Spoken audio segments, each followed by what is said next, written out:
Hi hello ఈ వీడియోలో మనం పుదుచ్చేరి ముఖ్యమంత్రిగా ప్రమాణ స్వీకారం చేసిన ఎన్ రంగస్వామి గురించి తెలుసుకుందాం.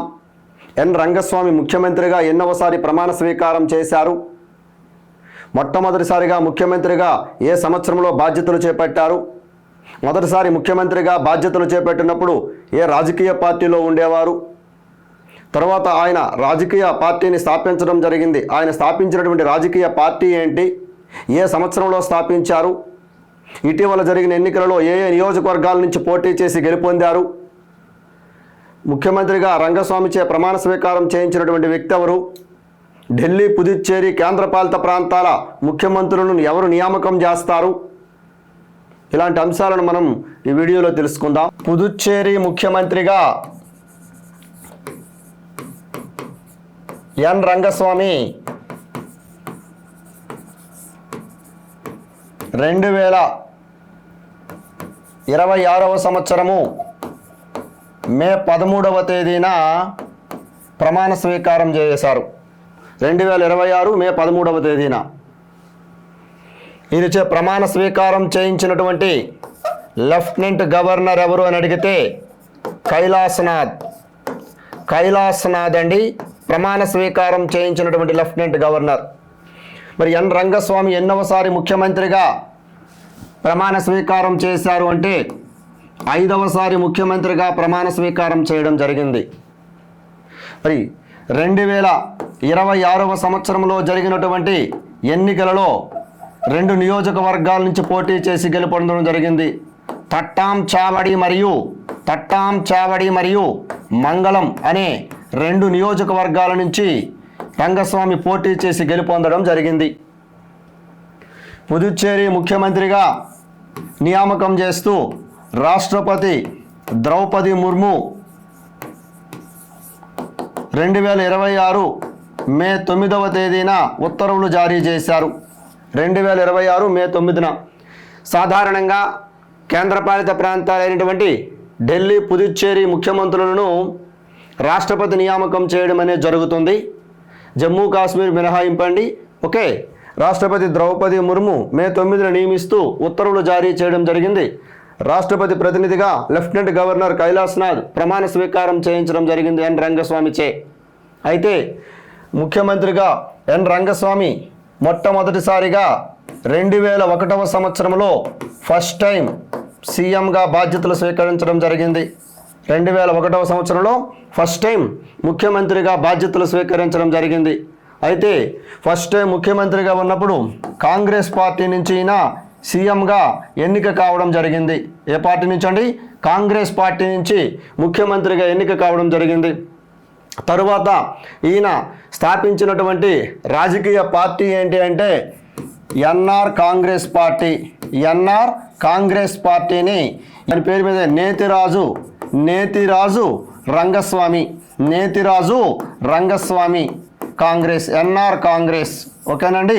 2011వ సంవత్సరం ఫిబ్రవరి 7వ తేదీన ఎన్ఆర్ కాంగ్రెస్ పార్టీని రంగస్వామి స్థాపించడం జరిగిందండి. మరి ఈ ఎన్ఆర్ కాంగ్రెస్ పార్టీ యొక్క సింబల్, ఎలక్షన్ సింబల్ తీసుకున్నట్లయితే జగ్గు. ఎలక్షన్ సింబల్ ఏదండి?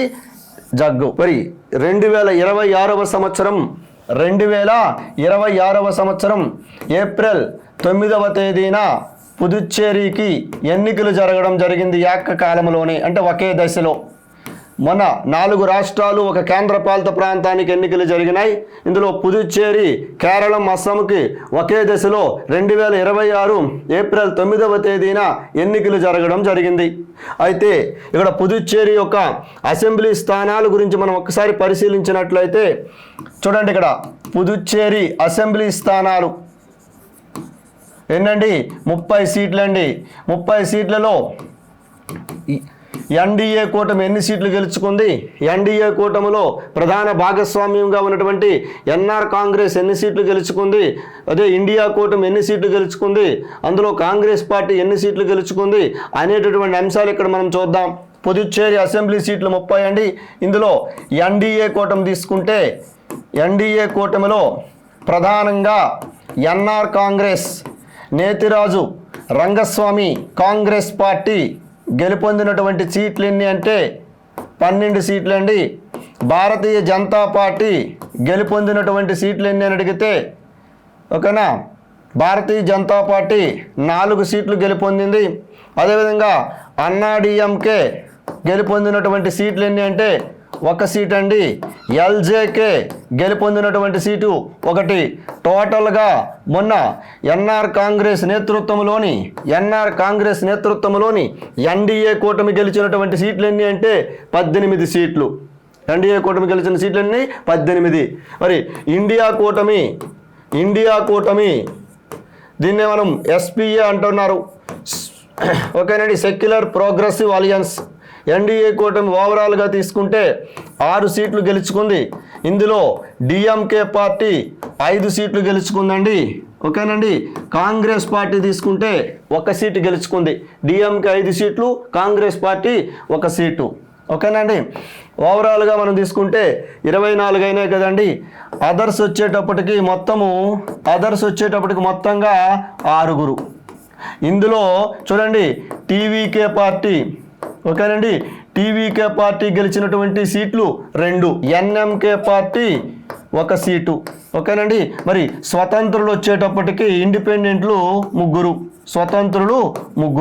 ఓకే. ఇక్కడ ఓవరాల్గా తీసుకుంటే 18 + 6 + 6 మొత్తము 30.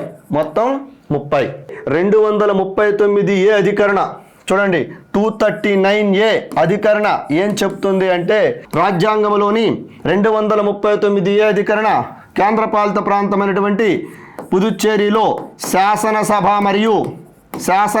మరియు మంత్రివర్గం ఏర్పాటుకు సంబంధించి తెలియజేస్తుంది. దీనిని ఏ రాజ్యాంగ సవరణ చట్టం ద్వారా చేర్చడం జరిగింది అంటే, 14వ రాజ్యాంగ సవరణ చట్టం ద్వారా 1962వ సంవత్సరంలో ఈ అధికరణను చేర్చడం జరిగింది. 14 అమెండ్మెంట్ యాక్ట్ 1962లో దీన్ని చేర్చడం జరిగింది. ఓకే, ఇది ఓవరాల్గా మనకు పుదుచ్చేరి నూతన ముఖ్యమంత్రిగా ప్రమాణ స్వీకారం చేసినటువంటి రంగస్వామి గురించి, అతను ప్రారంభంలో ఏ పార్టీ ఉండేవారు, తర్వాత ఏ పార్టీని స్థాపించారు, మొన్న ఎన్నికలలో ఏ నియోజకవర్గాల నుంచి గెలుపొందారు, అదేవిధంగా ఎన్నోసారి ప్రమాణ స్వీకారం చేశారు, మిత్రపక్షాలు ఎన్ని సీట్లు గెలుచుకున్నాయి అనేటటువంటి పూర్తి సమాచారం ఇక్కడ మనం డిస్కస్ చేయడం జరిగింది. ఓకే, ఈ విధమైనటువంటి కరెంట్ పాలిటీకి సంబంధించినటువంటి సమాచారం మనకు అన్ని కాంపిటేటివ్ ఎగ్జామ్స్లో కూడా తరచుగా అడుగుతుంటారు. ఖచ్చితంగా ఇవి నేర్చుకోవాల్సినటువంటి అంశాలు.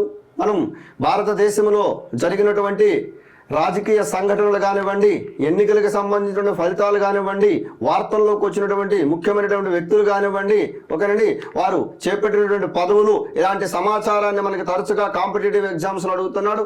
ఖచ్చితంగా ఇవి మనం నేర్చుకోవాల్సిన అవసరం ఉంది. మనం డైలీగా ఇలాంటి అంశాలన్నీ కూడా ఈ మన పిఆర్ అకాడమీ సంబంధించినటువంటి యూట్యూబ్ ఛానల్లో మనం డిస్కస్ చేయడం జరుగుతుంది. Daily current affairs live session కూడా ఉంటుంది. అది కూడా మీరు ఫాలో అయితే ఖచ్చితంగా ఇంకొంత సమాచారం తెలుసుకోవడానికి అవకాశం ఉంటుంది. ఓకేనా? Thank you.